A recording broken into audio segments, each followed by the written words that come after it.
In the latest episode of the anime My Hero Academia, we see Izuku Midoriya square off against his childhood friend and rival, Katsuki Bakugo. I can't say that this fight was the most action-packed or even the most emotional in My Hero Academia, although it certainly had a plethora of these elements.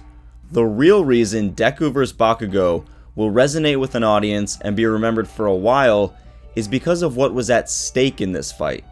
I'm Truth Hero, and welcome to this episode of My Hero Academia Philosophy, as we explore Deku vs Bakugo and the reasons why men fight.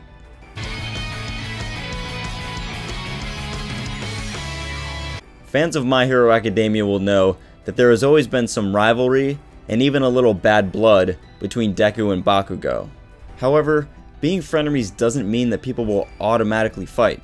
So why then did Deku and Bakugo ultimately have to duke it out? The short answer here is pride and honor, but getting to the point of physical altercation was certainly a long road. For a while now, Bakugo has been suspicious of Deku and the powerful quirk he has somehow manifested. Knowing him since childhood, Bakugo never saw Deku have a quirk, so when he is suddenly gifted with super strength that rivals the greatest hero All Might, it's a red flag. To compound this, Bakugo learned from the fight between All Might and All For One that quirks can be transferred, not just passed down at birth.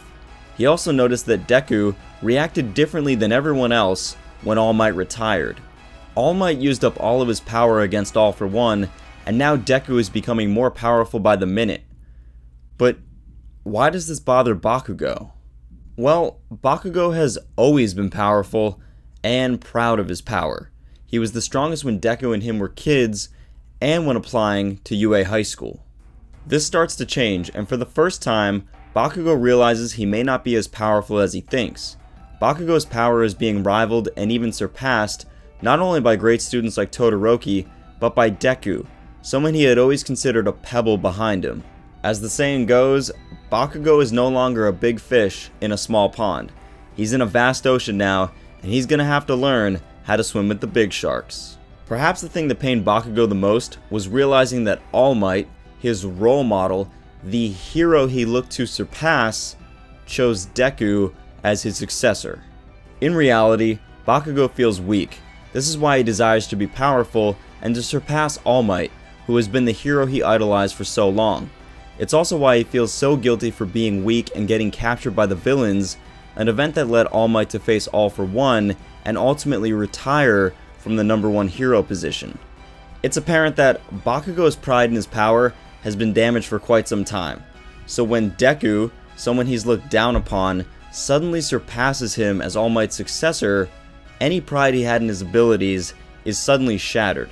However, instead of working to improve himself and his abilities, Bakugo feels that he must fight Deku to prove he's more powerful and to retain his pride and his honor. Deku and Bakugo both know that if they fight, they will be punished and there will be some harsh consequences.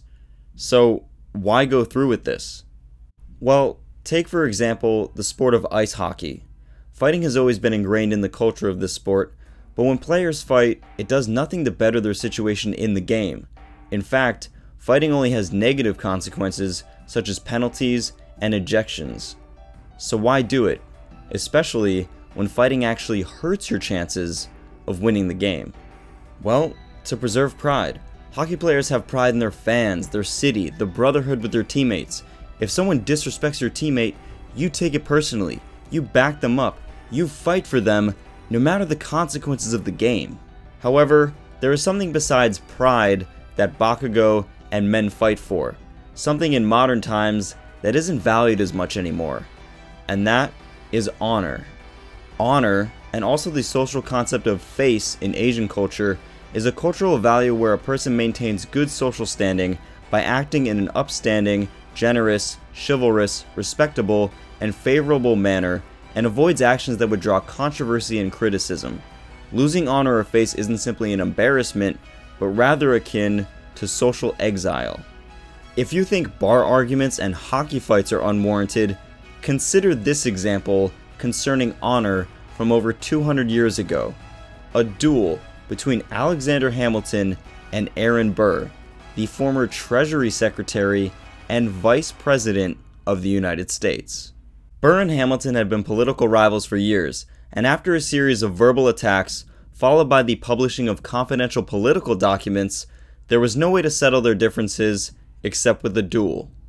Affairs of honor were commonplace in America at this time, and the complex rules governing them usually led to an honorable resolution before any actual firing of weapons. In fact, the outspoken Hamilton had been involved in several affairs of honor in his life, and he had resolved most of them peacefully. No such recourse was found with Burr, however, and on July 11, 1804, the enemies met at 7 a.m. at the dueling grounds. It was the same spot where Hamilton's son had died defending his father's honor in 1801. Dueling was the only way to resolve this conflict of honor, and as Deku noted, the fight between him and Bakugo was the only way to resolve their feelings. Deku vs. Bakugo isn't even the only example of a conflict of honor and ideals in My Hero Academia. Two other characters have been driven solely by their ideals that their actions put others in danger: Shoto Todoroki and Inasa Yoarashi. These two were so consumed by pride in their ideals, the ideals that brought them honor, that their mere disagreement caused harm to the other students taking the Provisional Hero License exam. Let's also not forget what country My Hero Academia is set in: Japan. Perhaps the most focused on honor and face of the Asian cultures, Japan is known for a society where politeness is paramount.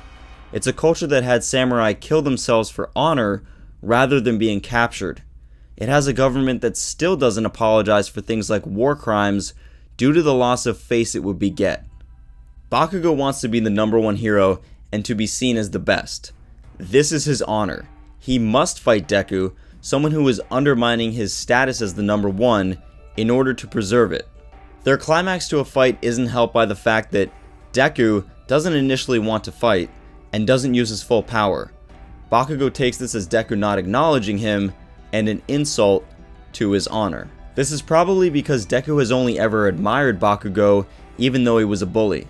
The fight between Deku and Bakugo becomes true and passionate the moment Deku gives it his all, and while Bakugo ultimately emerges victorious, the real victory is understanding between two young men, seeking to be proud of their accomplishments and honor their role model All Might.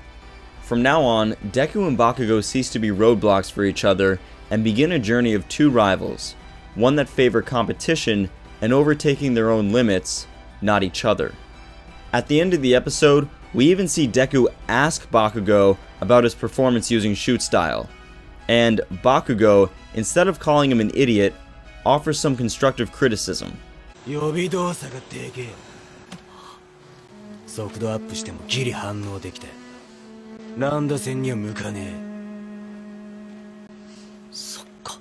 While there are plenty of idiots at bars puffing their chests out because someone gave them a dirty look, I would be hesitant to describe all fighting between men as barbaric and caveman-esque. So before you dismiss fighting like Aizawa-sensei, consider this from an All Might perspective. Sometimes fighting, even physical, is necessary for men. But what do you guys think? Let me know down below in the comments.